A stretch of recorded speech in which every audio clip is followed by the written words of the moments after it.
Que a graça e a paz do nosso Senhor e Salvador Jesus Cristo esteja conosco e que nós possamos, nesse tempo de celebração, louvarmos a Deus e glorificar o seu santo nome por tudo aquilo que Ele é e por tudo aquilo que Ele tem feito em nossa vida. Eu quero convidar você a orar ao Senhor, pedindo a Ele que faça desse tempo um tempo de adoração, que o nosso lar seja de fato um santuário para a glória de Deus e que esse tempo que vamos passar aqui meditando na palavra seja oportuno para a nossa vida. Oremos ao Senhor. Pai Celestial, louvado e agradecido seja o teu nome. Obrigado a Deus por esse tempo que o Senhor nos permite estar diante de Ti, ainda que distantes uns dos outros, mediados, ó Deus, por essa TV ou esse aplicativo que temos em mãos. Que o Senhor possa nos abençoar, falando aos nossos corações, fortalecendo-nos como igreja e dando-nos, ó Deus, a graça de viver para a glória do Teu nome. Fala ao nosso coração, é o que nós te rogamos, em nome de Jesus. Amém. A palavra do Senhor nos diz, no Salmo 75, verso de número 1, graças te rendemos, ó Deus, graças te rendemos, invocamos o Teu nome e declaramos as Tuas maravilhas. Meus queridos, apesar de todo o caos que nós vivemos nesses dias, apesar de todas as dificuldades provenientes dessa pandemia, nós cremos que o Senhor é bom, nós cremos que o Senhor está conosco e cremos que Ele tem feito e operado em nossas vidas. Portanto, ao invés de reclamarmos, nós temos motivos de sobra para louvarmos a Deus, para declararmos as suas maravilhas, para dizer quão grande Ele é em nosso viver, quão grande Ele é em todo o céu, em toda a terra. Portanto, celebremos o nome do nosso Deus nesse momento. Glória a Deus, mais uma vez, juntos para bendizermos o nosso Deus e juntos tributarmos a Ele, a glória devida ao seu nome, exaltando a Ele, bendizendo o seu nome, glorificando para sempre. Cante comigo, Ele exaltado. Ele exaltado, o Rei exaltado no céu, eu louvarei, Ele exaltado para sempre, exaltado o seu nome, louvarei.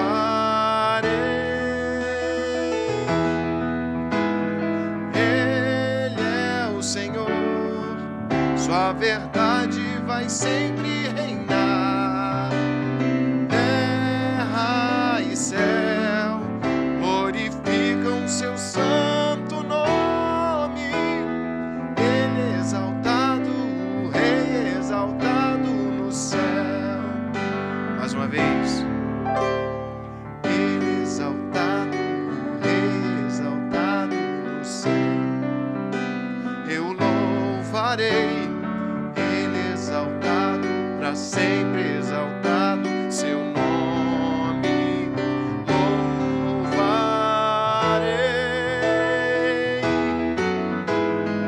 Ele é o Senhor, sua verdade vai sempre reinar. Terra e céu glorificam seu santo nome. Ele é exaltado, o Rei exaltado no céu. Ele é o Senhor. Ele é o Senhor, sua verdade vai sempre reinar. Terra e céu glorificam seu santo nome. Ele é exaltado, o Rei exaltado no céu. Ele é exaltado, o Rei exaltado no céu, para sempre. Ele é exaltado, o Rei exaltado no céu. Ele é exaltado por tudo que Ele tem feito sobre nós, por esses 93 anos, onde Ele tem abençoado a primeira igreja presbiteriana de Cachoeiro do Itapemirim. Nós bendizemos a Ele. Por tudo que tens feito, por tudo que vais fazer, por tuas promessas agradecer com todo o meu ser, por tudo que tens feito, por tudo que vais fazer, por tuas promessas e tudo que és. Eu quero te agradecer com todo o meu ser. Te agradeço, meu Senhor. Te agradeço, meu Senhor. Obrigado, Senhor. Te agradeço por me libertar e salvar, por ter morrido em meu lugar. Te agradeço, Jesus, te agradeço. Eu te agradeço, te agradeço, te agradeço, te agradeço por me libertar e salvar, por ter morrido em meu lugar. Te agradeço, Jesus, te agradeço. Eu te agradeço, te agradeço, te agradeço, te agradeço.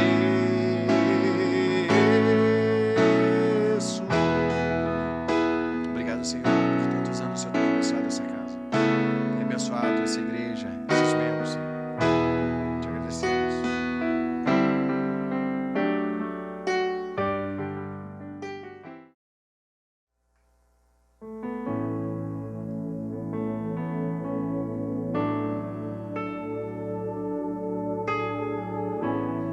Adoramos ao Senhor em espírito e em verdade.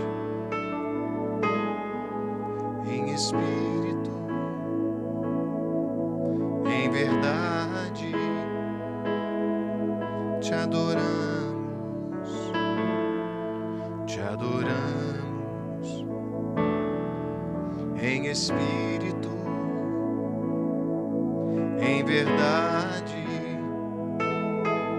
te adoramos, te adoramos. Rei dos reis e Senhor, te entregamos nosso viver. Rei dos reis e Senhor, te entregamos nosso viver pra te adorar, ó Rei dos reis.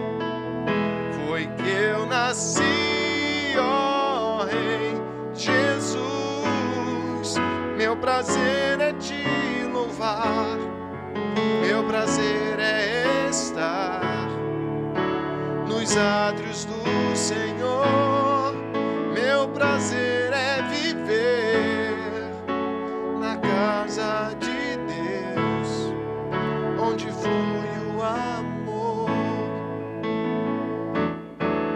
Em espírito, em verdade, te adoramos, te adoramos. Em espírito, em espírito, em verdade,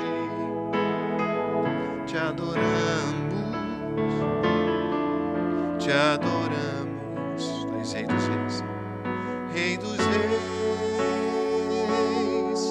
e Senhor, te entregamos nosso viver. Rei dos reis e Senhor, te entregamos nosso viver pra te adorar, ó Rei dos reis.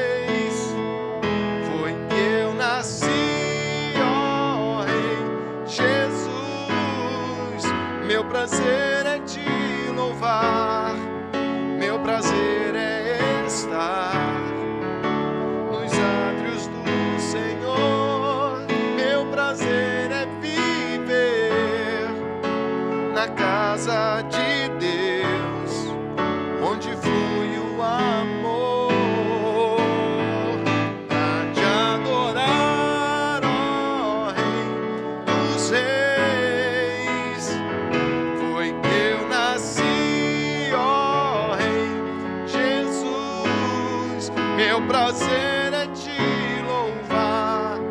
Meu prazer é estar nos átrios do Senhor. Meu prazer é viver na casa de Deus, onde flui o amor. Ministrando louvor,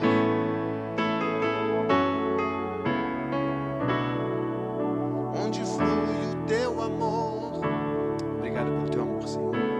Obrigado porque a cada dia tu tens cuidado de nossas vidas. E em meio a tantas adversidades, tu tens sido um Deus presente, um Deus que cuida de nós, um Deus fiel.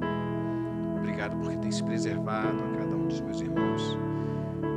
E até aqui tu tens nos ajudado, Senhor. Obrigado por esses 93 anos de bênçãos que tu tens feito nesse lugar, nessa casa. Nós pedimos, Senhor, que a tua graça seja sobre cada irmão, sobre cada membro do conselho, sobre cada presbítero, sobre o pastor, e que nossas famílias sejam, Senhor, famílias que expressam a tua glória, para a tua honra, para a tua glória, para sempre, em nome de Cristo Jesus. Aleluia. Amém. Para a nossa meditação, eu quero convidar você a abrir a sua Bíblia na primeira carta do apóstolo Pedro, capítulo de número 2. Nós vamos ler os versos 11 e 12 desta carta. 1 Pedro, capítulo 2, versos de número 11 a 12. Diz assim a palavra do Senhor nosso Deus. Amados, exorto-vos como peregrinos e forasteiros que sois, a vos absterdes das paixões carnais que fazem guerra contra a alma, mantendo exemplar o vosso procedimento no meio dos gentios, para que, naquilo que falam contra vós outros como de malfeitores, observando em vossas boas obras, glorifiquem a Deus no dia da visitação. Vamos orar ao Senhor? Pai, nós te pedimos sabedoria e iluminação do céu, para compreendermos a tua palavra e aquilo que o Senhor tem para nós. Assim nós te oramos e te rogamos em nome de Jesus. Amém. Meus queridos irmãos, os versos que nós lemos funcionam dentro do texto como uma espécie de transição. Elas são como que dobradiças que abrem a porta para uma nova temática que o apóstolo Pedro vai tratar com os seus leitores e também conosco em nossos dias. Se no primeiro momento Pedro fala sobre a nossa salvação, a nossa redenção em Cristo Jesus, as implicações do novo nascimento que nos levam a uma viva esperança, que é a certeza de que temos uma herança guardada nos céus e que nós mesmos somos guardados por Deus para que no último dia recebamos dele aquilo que ele mesmo tem reservado para nós.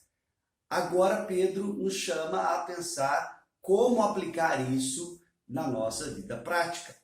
Se você se lembra dos versos 1 a 10, Pedro nos diz que nós somos chamados à maturidade em Cristo, a crescer consistentemente em nossa salvação, considerando que somos pedras vivas edificados em santuário para a adoração do Deus vivo, ofertando a Ele, por meio de Cristo, ofertas agradáveis, pois somos uma raça eleita, um povo santo, um reino de sacerdotes que tem como propósito afirmar, anunciar e proclamar as virtudes daquele que nos chamou das trevas para a sua maravilhosa luz. E o que tem adiante agora, quando a porta se abre, é justamente o fato que nós devemos aplicar isso no nosso dia a dia. E como fazê-lo? Mas antes de dizer como fazê-lo, o apóstolo Pedro nos faz aqui uma exortação quanto a uma vida santa no mundo, quanto a um proceder adequado entre os gentios, ou seja, entre aqueles que não creem no Deus da nossa salvação.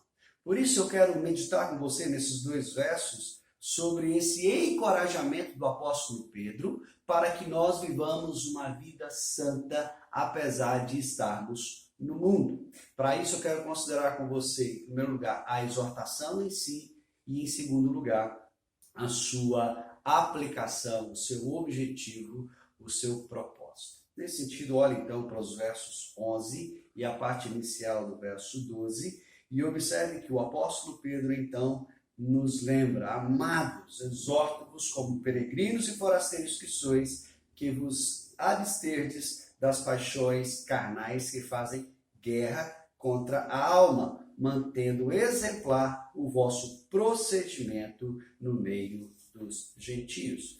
Meus irmãos, Pedro mais uma vez nos lembra que somos forasteiros e peregrinos na terra. Eu quero lembrar você que esta expressão peregrinos e forasteiros nos fazem pensar em pelo menos duas implicações na vida dos primeiros leitores de Pedro, mas também na nossa vida. A primeira implicação é que nós não somos desse mundo. Aqui não é a nossa pátria. Não é aqui que nós vamos encontrar a perfeita realização do propósito de Deus em nossa vida. Não é nesse mundo que nós encontraremos a verdadeira felicidade na sua plenitude. Nesse mundo, eu e você estamos apenas de passagem. Somos peregrinos, caminhamos para a cidade santa, cujos fundamentos é o Senhor. Mas em segundo lugar, somos lembrados que nesta terra nós não usufruímos dos mesmos direitos que aqueles que vivem segundo os seus princípios e suas leis. Afinal de contas, o nosso proceder é motivado pelos valores do reino. O nosso agir, o nosso pensar, o nosso falar estão conectados aos valores e às leis do reino celestial, onde Cristo é o Senhor, onde Cristo é o Rei, onde Cristo é o legislador. Nesse sentido, Pedro quer que eu e você compreendamos que por mais que nós estejamos no mundo, nós não somos do mundo, como disse o Senhor Jesus. Nesse sentido, então, ele apresenta aqui a sua exortação. Eu quero lembrar você também que exortação não é um puxão de orelha. Muitas vezes a gente fala de exortação em termos duros, mas exortar, segundo as Escrituras, é aquele ato de encorajar, de aconselhar, de motivar alguém diante de uma circunstância a tomar uma atitude adequada. Assim, o que o apóstolo Pedro quer é chamar esses irmãos amados a considerar o seu momento, o seu tempo, as circunstâncias ao redor e as atitudes que eles precisam de maneira adequada tomar. E o que é que o apóstolo, então, exorta, aconselha e motiva esses irmãos a fazer? O texto é claro: exorto-vos a vos absterdes das paixões carnais. Abster é literalmente deixar de ter, é abandonar, é colocar de lado. Temos aprendido, à luz das Escrituras, que a atitude cristã em relação ao pecado, a atitude cristã em relação às paixões carnais, é exatamente esta: abandono, fugir, deixar de lado. É significativo que o apóstolo Pedro diga isso aqui, pois anteriormente, no versículo 2 do no versículo 1 do capítulo 2, ele diz que nós devemos nos despir, nos despojar de toda a maldade, dolo, hipocrisias, invejas e de toda sorte de maledicência. Ou seja, nós precisamos tirar as roupas sujas do pecado a fim de nos revestir de roupas limpas de santidade. Nesse sentido, é que o apóstolo Pedro nos chama mais uma vez, nos aconselhando, nos encorajando a abandonar o pecado.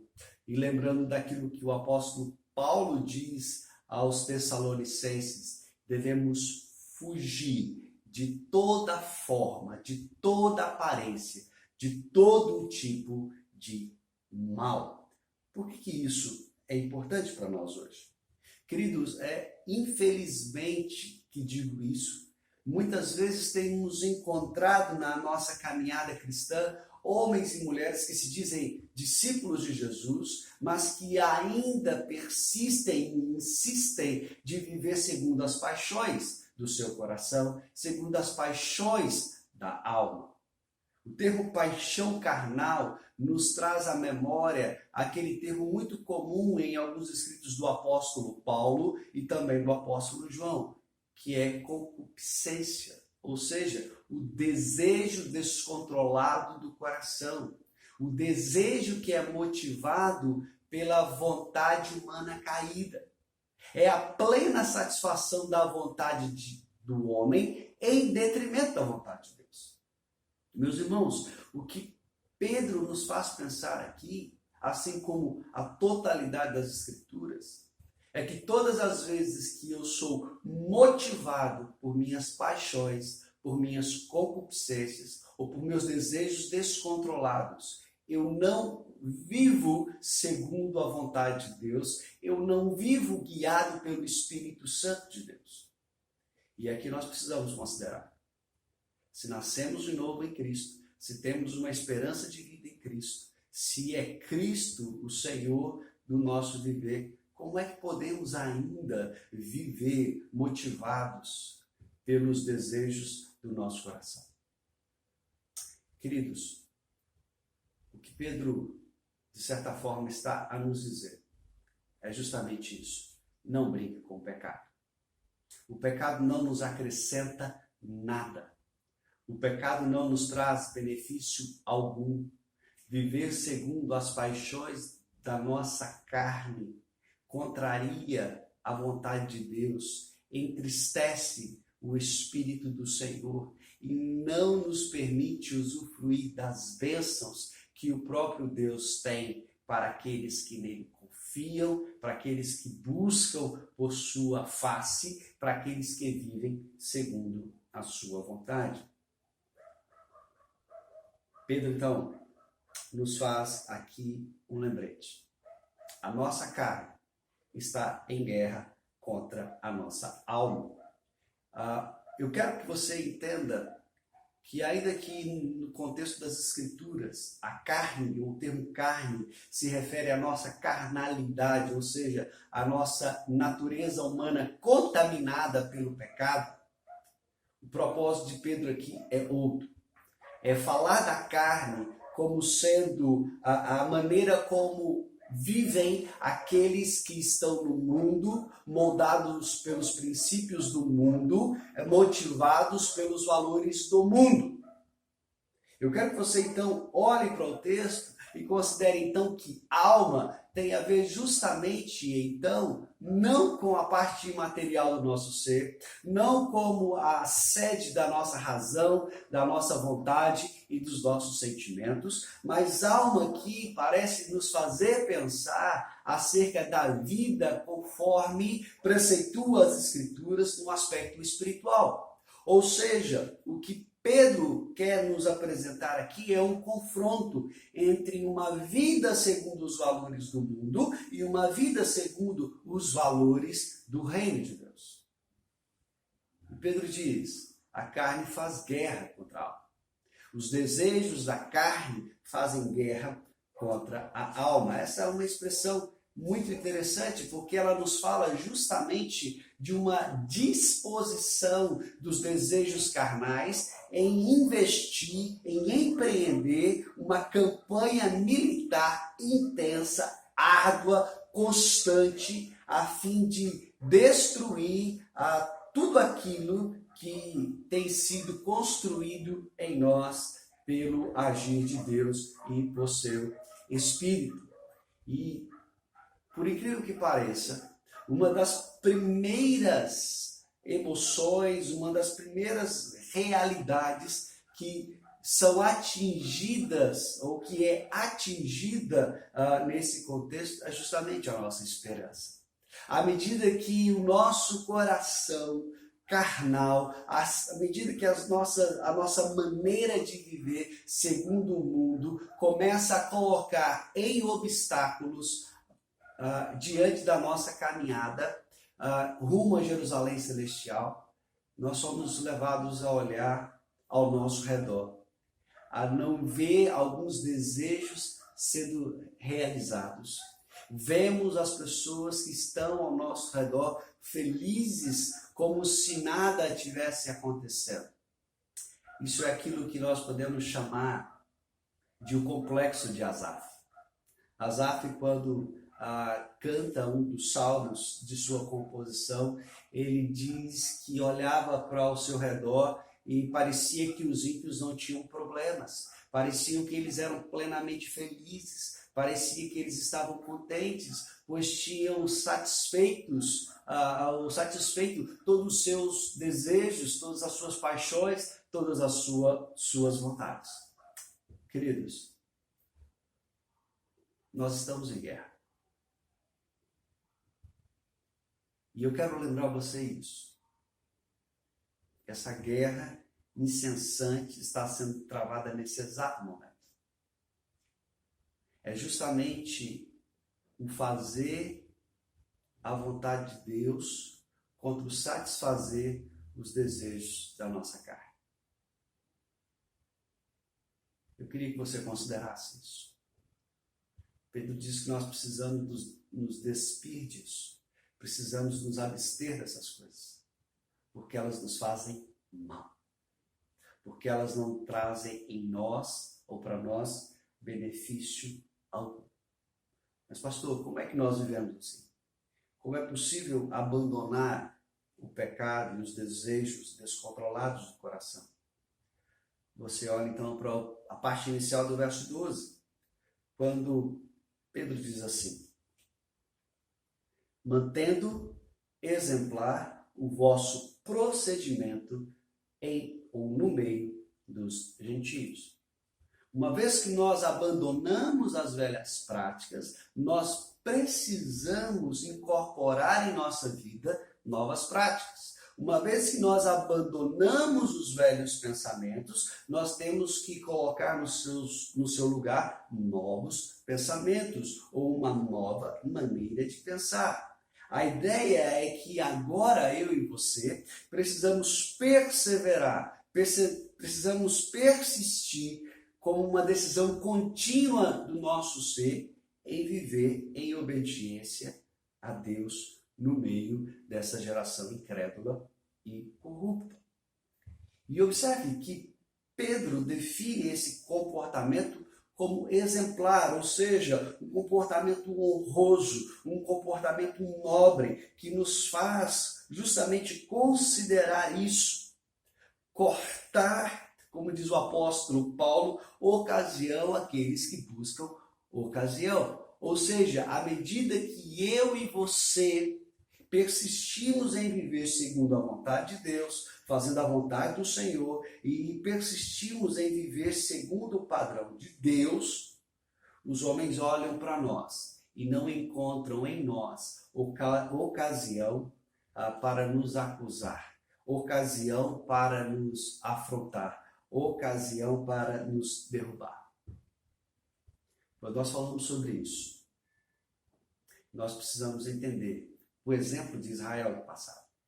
Quando nós olhamos para as Escrituras, lembrem-se, o povo de Israel, que é o tipo da igreja no Antigo Testamento, foi chamado igualmente para ser um povo santo, um reino de sacerdotes, uma nação eleita.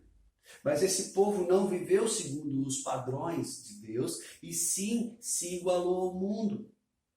Eles adoravam o que os gentios adoravam. Eles cultuavam o que os pagãos cultuavam. Eles trouxeram para dentro de Israel, para o templo do Senhor, todas as abominações que o Senhor Deus lhes havia proibido. Não havia mais diferença entre o Israel de Deus e todos os outros povos da terra. Israel não parecia mais ser a joia peculiar dos tesouros de Deus, como diz lá em Êxodo 19, mas ele era igualzinho aos povos do mundo. O O que Pedro quer que eu e você entendamos é que à medida que eu e você não damos ocasião ao mundo por vivermos de forma exemplar, o nome do Senhor Deus não é blasfemado por nossa causa. O nome do Senhor Deus não é difamado por mim e por você. O que isso tem a ver conosco? Meus queridos, é impressionante nos nossos dias como pessoas têm, em nome da liberdade cristã, buscado ocasião para o pecado. É incrível como pessoas nos nossos dias têm vivido de forma desconectada entre a mensagem do Evangelho e a sua vida prática. Algo que eu e você precisamos pensar. O mundo não possui padrões de perfeição. O mundo sequer busca tal coisa. Como diz Frank Schaeffer, o que o mundo deseja ver é coerência. Coerência na minha vida entre aquilo que eu prego, entre aquilo que eu creio e aquilo que eu vivo. E se há algo que eu e você precisamos pensar seriamente acerca da nossa vida, é como o mundo tem nos visto. Se nós somos pessoas que nos igualamos ao mundo, se os nossos valores se conectam aos valores do mundo, se nós simplesmente reproduzimos aquilo que o mundo tem propagado e ensinado, ou se nós realmente vivemos os valores do reino, se realmente nós estamos conectados à vontade de Deus, se verdadeiramente temos vivido segundo o padrão e o propósito daquele que nos chamou das trevas para a sua maravilhosa luz. Como o mundo nos vê? Como é que o mundo tem recebido as nossas palavras e as nossas ações? Como é que eu e você temos nos portado no mundo? Como pessoas que vivem segundo as suas paixões, ou como alguém que, motivado pelo Espírito Santo e pela palavra de Deus, temos vivido e procedido de modo exemplar. Mas então eu quero ir adiante e ver qual é o objetivo dessa exortação. Qual é o propósito final de todas essas palavras do apóstolo Pedro? Considere que aquilo que está dito, então, na parte final do verso 12.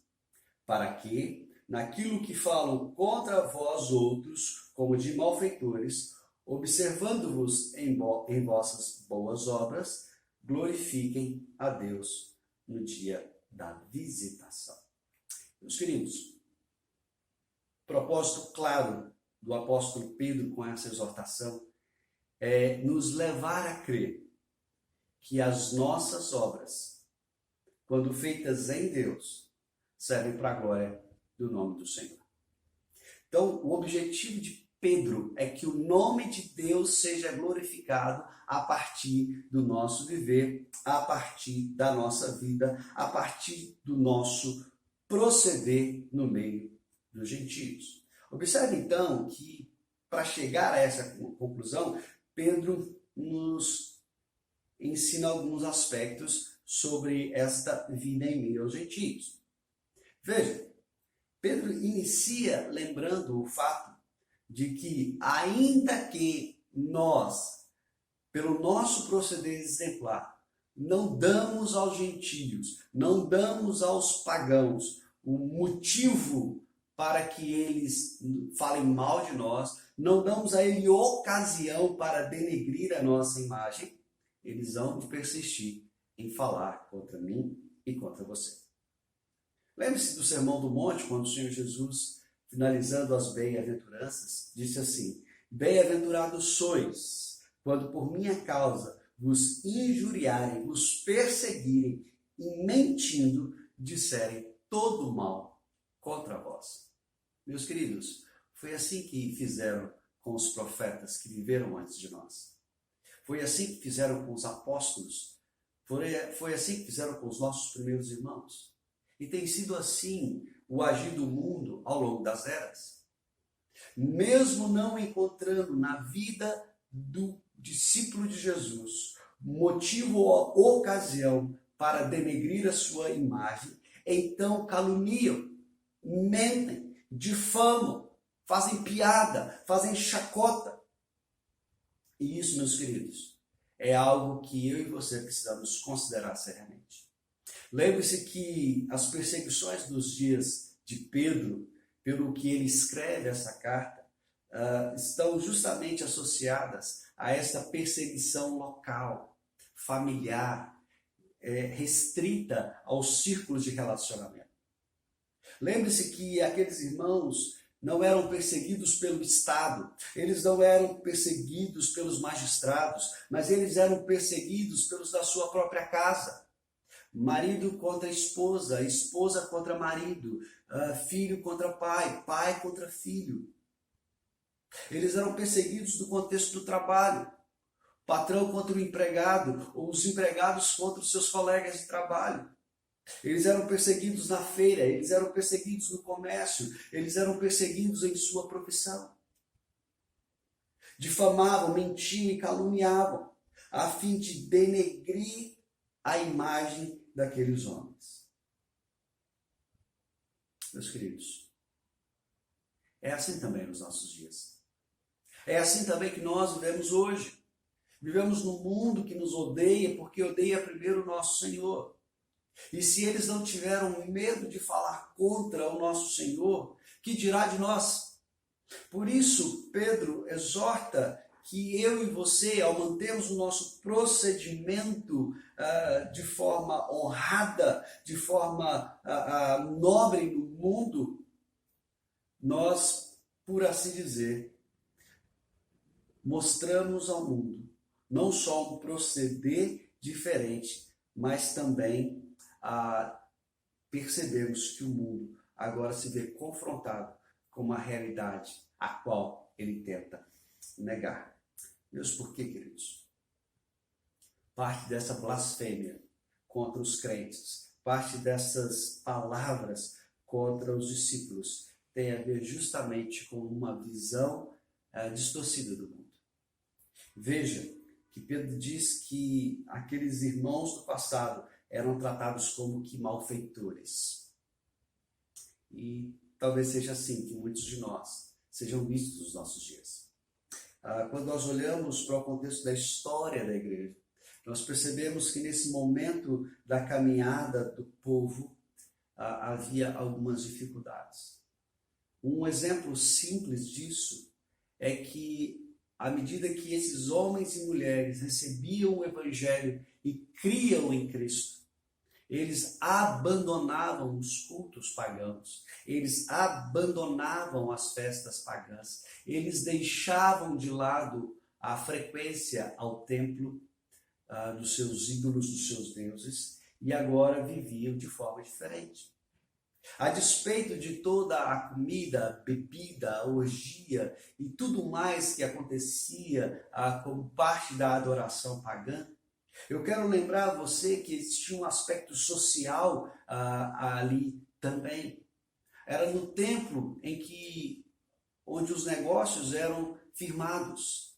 Era no templo em que os negócios eram feitos, onde as pessoas se conheciam, onde as pessoas se aproximavam.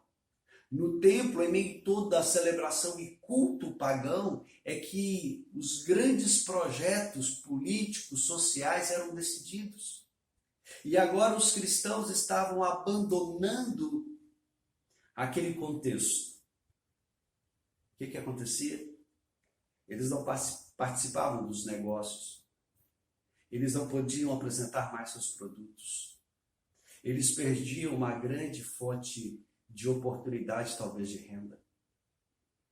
E agora eles eram mal vistos pela sociedade, sendo inclusive chamados de ateus, descrentes, pois não mais cultuavam nem participavam da adoração aos deuses. Queridos, o que isso tem a ver conosco? Se você considerar bem, quando eu e você vivemos de maneira adequada o Evangelho, quando eu e você colocamos em prática os valores do reino, e o mundo não tem como falar de nós, porque vivemos de maneira adequada, ele mente. Ele mente contra nós, ele mente contra a nossa postura, e nós ainda nos afastamos mais. O que acontece? Muitas vezes, nós perdemos oportunidades. Perdemos oportunidades de emprego, perdemos oportunidades de negócio, deixamos de participar de certas situações, porque tudo aquilo não nos convém mais como crentes do Senhor Jesus, como discípulos de Cristo. Mas infelizmente, queridos, vemos nos nossos dias pessoas que ainda flertam com o pecado, com as suas paixões carnais e ainda flertam com o mundo. Eles preferem obter os aplausos do mundo a obter a justiça de Cristo. Eles preferem receber as saudações, as glórias, os louros desse mundo, a olhar para a coroa da vida que nos está reservada nos céus, guardada pelo próprio Deus. Meus queridos, quando o crente no Senhor Jesus diz não à propina, quando o crente no Senhor Jesus abandona o emprego por ter que mentir, por ter que fraudar, por ter que sonegar, quando o crente no Senhor Jesus abandona um relacionamento extremamente marcado por paixões carnais, a fim de viver um relacionamento santo da presença do Senhor, como solteiro, por favor, entenda. O que ele faz? Ele deixa de participar dos valores do mundo para viver para Deus. Queridos, isso tem faltado nos nossos dias. E é por isso que muitas vezes vemos discípulos ou pessoas que se dizem discípulos de Jesus, que vivem de maneira tão medíocre a sua vida cristã, que vivem de maneira tão perdida a sua vida nesse mundo, que estão numa jornada sem saber ao certo para onde estão indo, que não conseguem não olhar para trás, mesmo tendo posto a mão no arado. Por essa razão, Pedro nos chama a pensar, como diz Calvino, que as más conversações e todas as mentiras que o mundo diz sobre nós deveriam ser um motivo suficiente para nos afastar, para nos abster e para viver uma vida de santidade na presença de Deus. E ao viver essa vida de santidade, o mundo possa observar em nós as nossas boas obras. Meus queridos, mais uma vez eu quero lembrar a você que boas obras não podem ser reduzidas a meros atos de caridade ou assistência social. Infelizmente, esse reducionismo tem estado presente na vida da igreja, em especial da igreja brasileira.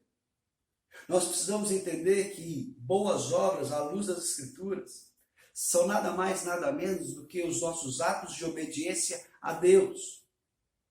E quando eu digo atos, eu estou me referindo ao nosso pensar, ao nosso falar e ao nosso agir.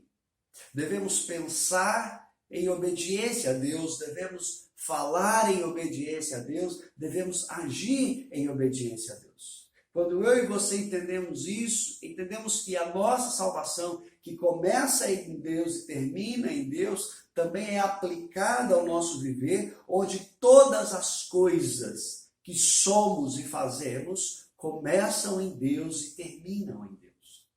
Queridos, é Deus quem efetua em nós o querer e o realizar, segundo a sua vontade que opera em nós. E quando eu e você vivemos em obediência, como disse Santo Agostinho, nós temos em nós guardada a mãe e a guardiã de todas as virtudes.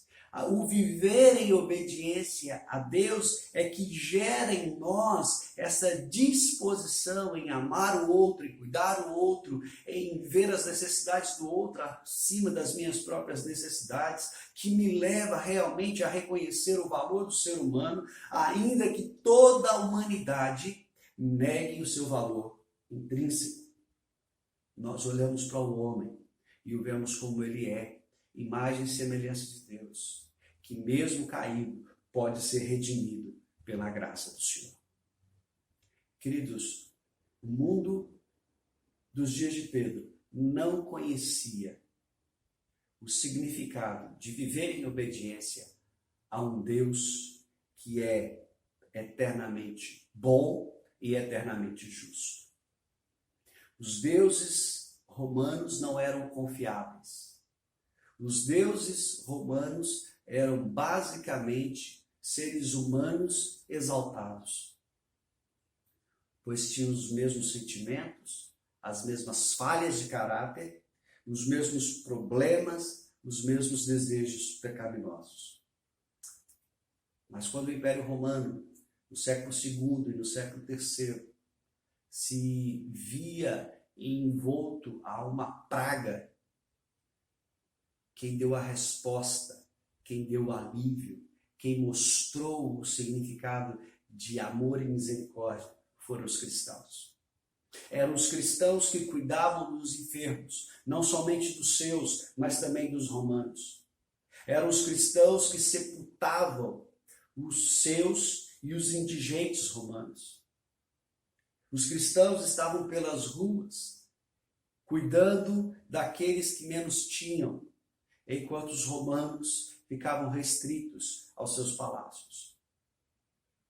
Nesse sentido, querido, eu quero que você entenda que o propósito de Deus acerca da nossa obediência é para que Ele possa humilhar toda a soberba humana, para que Ele possa destruir toda a arrogância do coração do homem e mostrar a Ele o seu poder e a sua glória. E como Deus vai fazer isso? Através da minha vida e da sua vida. É por isso que o Senhor Jesus, quando falando no Sermão do Monte, disse no capítulo 5, verso 16 de Mateus: assim também brilha a vossa luz diante dos homens e diante de Deus, para que, vendo as vossas boas obras, glorifiquem o vosso Pai que está nos céus. Queridos, os homens vão glorificar a Deus através da nossa vida. Os homens vão ver em nós, no nosso falar e no nosso agir, pois não leem a nossa mente e o nosso coração, mas eles verão no nosso falar e no nosso agir a manifestação de um Deus justo e bom, de um Deus gracioso e misericordioso, de um Deus que realmente transforma a vida do mais ímpio pecador e faz dele o santo filho para a glória do seu nome. É por isso que Pedro então encerra o verso 12 dizendo: para que estes glorifiquem a Deus no dia da visitação. Quem vai glorificar a Deus não somos nós, mas serão aqueles que, vendo em nós as nossas boas obras, geradas pela obediência a Deus, reconhecem o Senhor como Salvador e Redentor de suas vidas. Esta expressão, dia da visitação, ela é especial nas Escrituras. Ela só ocorre em Pedro, mas o seu significado perpassa as Escrituras. Quando o profeta Isaías fala no capítulo 61 da sua profecia acerca da missão do Messias, ele diz no verso 2 que, dentre outras coisas, o Messias viria a anunciar o ano aceitável do Senhor, o ano do favor do Senhor. Ou seja, ele ia anunciar aquele tempo de salvação que Deus haveria de manifestar sobre o povo. Esta mesma linguagem é repetida por Jesus lá em Lucas 4,19, quando ele, diante de toda uma plateia na sinagoga, afirma ser ele o Messias que veio para anunciar o tempo da salvação, o tempo do favor de Deus.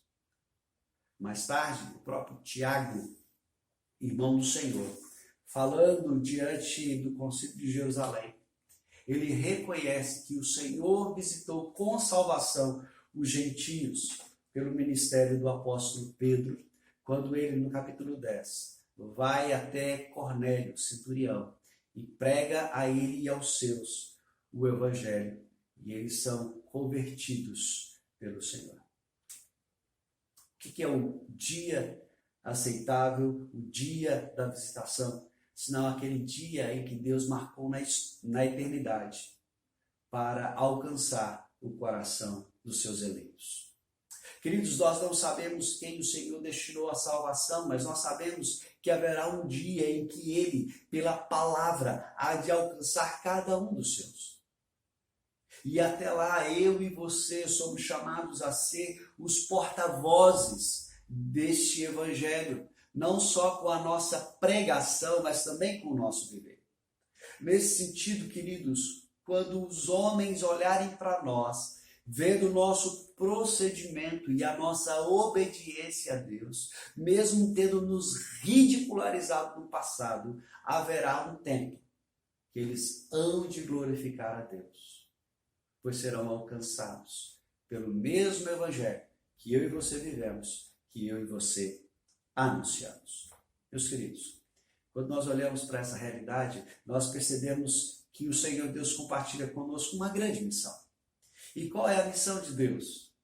De estabelecer para si um povo exclusivamente seu, zeloso de boas obras. Deus está a salvar no mundo pessoas por meio de Jesus Cristo, pela pregação do Evangelho. E Ele nos chama a participar com Ele disso. E é meu papel e seu papel pregar o Evangelho e viver o Evangelho. Quando eu falo em pregar, realmente é proclamar, é dizer aquilo que é peculiar às Escrituras, no que diz respeito à vida e à salvação. Quando eu falo em pregar o Evangelho, eu falo em tornar conhecido as virtudes daquele que nos chamou das trevas para a sua maravilhosa luz. Mas eu também preciso viver o Evangelho. O Evangelho tem que encontrar lugar na minha vida. Ele tem que estimular o meu pensar, o meu falar e o meu agir. Essa é a nossa missão. Talvez o que muitos não entendem é que Deus nos chamou para ser a luz que vai iluminar os homens. Obviamente essa luz não é propriamente nossa, ela vem de Deus. Mas é através de nós que o mundo verá a luz do Senhor. Por isso eu te pergunto, você tem se engajado nessa missão? As pessoas têm ouvido a sua pregação e visto em sua vida o poder do Evangelho? Será que aqueles que nos rodeiam têm visto em nós, a despeito da zombaria, algo diferente que os encanta, que os move, que de alguma forma os incomoda? Eu queria que você considerasse isso. E nesse sentido, eu queria trazer para nós 3 aplicações finais. Em primeiro lugar, diante da palavra do Senhor, que nos chama a um viver santo no meio do mundo para a glória de Deus, eu e você precisamos, essa semana, em especial, avaliar o nosso pensar, o nosso falar e o nosso agir. Queridos, nós temos pensado segundo o Evangelho. O padrão de pensar, o padrão de refletir sobre a vida tem sido baseado no Evangelho? Ou tem sido baseado nos valores do mundo? Ou baseados nas nossas paixões carnais? Avalie, meu irmão. O que é que te motiva? Avalie suas palavras. Suas palavras são temperadas com sal ou elas são recheadas de sensualidade? Suas palavras são marcadas pela pureza ou suas palavras são marcadas pela torpeza? Reflita. Suas palavras geram vida ou suas palavras transportam morte? Elas abençoam ou elas amaldiçoam? Considere suas atitudes. Elas demonstram o caráter de Cristo? Elas refletem a santidade de Deus? Elas manifestam uma vida controlada pelo Espírito? Considere isso. Em segundo lugar, reflita sobre aqueles comportamentos que precisam ser abandonados. Reflita sobre aquelas atitudes que são comuns à sua vida, que precisam ser lançadas no lixo, que precisam ser incineradas pelo fogo, que não devem fazer mais parte do seu vestuário como crente no Senhor Jesus. É necessário que eu e você coloquemos esses comportamentos sob o prisma da glória de Deus. Tais comportamentos glorificam a Deus. Tais comportamentos honram o nome de Cristo. E em terceiro lugar, precisamos assumir um papel de ser luz do mundo. O mundo anda em trevas, queridos. E eu e você somos chamados para ser luz. O mundo anda em trevas.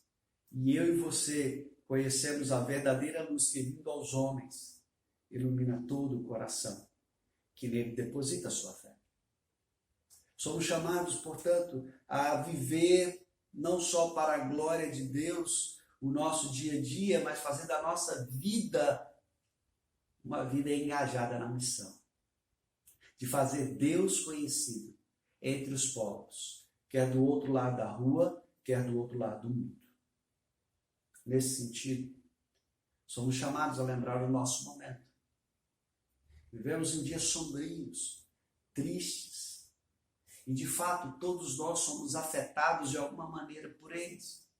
Mas eu e você precisamos dar respostas bíblicas, respostas que vêm do Evangelho, e mostrar para as pessoas que há esperança. E essa esperança está em Deus. E eu sei que isso é verdade porque eu tenho experimentado isso na minha vida. Por isso, meus irmãos, vivamos de forma exemplar. Que o nosso procedimento seja nobre e honrado. Que vivamos em obediência a Deus. E que os homens, no dia da visitação, glorifiquem a Deus por nossa vida. Que Deus os abençoe. Amém. Só de ouvir tua voz e sentir teu amor, só de pronunciar o teu nome, os meus medos se vão, minha dor, meu sofrer, pois de paz tu inundas meu ser. Só de ouvir tua voz e sentir teu amor, só de pronunciar o teu nome, os meus medos se vão, minha dor, meu sofrer, pois de paz tu inundas meu ser. Jesus, que doce nome, que transforma em alegria o meu triste coração. Jesus, só o teu nome é capaz de dar ao homem salvação. Jesus, que doce nome, que transforma em alegria o meu triste coração. Jesus, só o teu nome é capaz de dar ao homem salvação. É capaz de dar ao homem salvação. É capaz de dar ao homem salvação.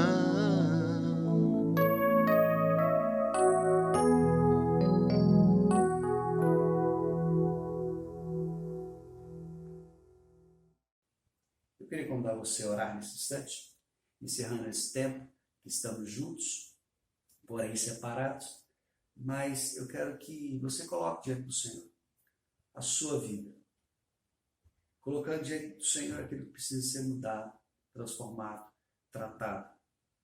Peço ao Senhor que te dê genuíno arrependimento e peço ao Senhor que nos restaure a alegria da salvação à medida que vivemos os nossos dias, nesse processo de abandonar o pecado e de viver para Deus. Também vamos orar para que Deus nos visite com a sua graça nesse tempo de pandemia e nos dê um tempo de refrigério, um tempo de nos alegrarmos com a sua bondade mais uma vez, tendo a nossa vida, se assim podemos dizer, de volta ao normal. Ore ao Senhor, em nome de Jesus. Pai Celestial, nós nos colocamos diante do Senhor. Obrigado porque o Senhor nos exorta hoje a vivermos o padrão das Escrituras, o padrão do Evangelho no nosso dia a dia. Que de fato, Senhor, nós possamos experimentar isso como uma atitude real no nosso vida. E que vejamos, Senhor, a Tua operação no nosso coração, mudando aquilo que precisa ser mudado, conformando-nos, ó Deus, à Tua vontade, nos fazendo experimentar aquilo que o Senhor realmente tem preparado para nós. Que o mundo veja em nós Cristo, que o mundo veja em nós a glória do Senhor e que as pessoas que o Senhor tem destinado à salvação possam, através do nosso proclamar e do nosso viver o Evangelho, vir a Ti, Te receber, ó Deus, em sua vida como Salvador, como Senhor.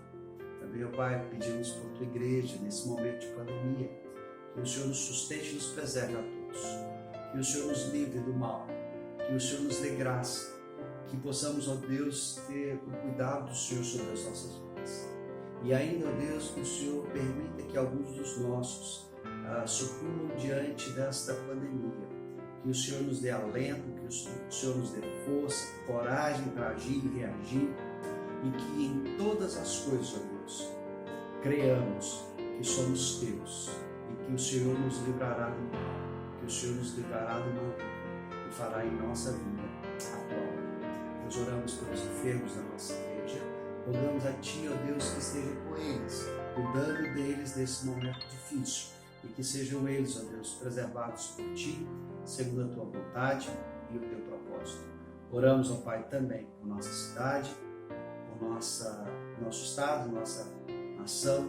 Pedimos ao Senhor pelos nossos governantes, pedimos, ó Deus, sabedoria a eles, aos seus ministros, secretários, que eles possam, ó Deus, ser direcionados por Ti.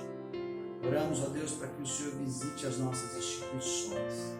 Sabemos, ó Deus, que pelo pecado todas as instituições humanas estão corrompidas, estão maculadas, de maneira, ó Deus, que a tendência é fazerem o que é mal.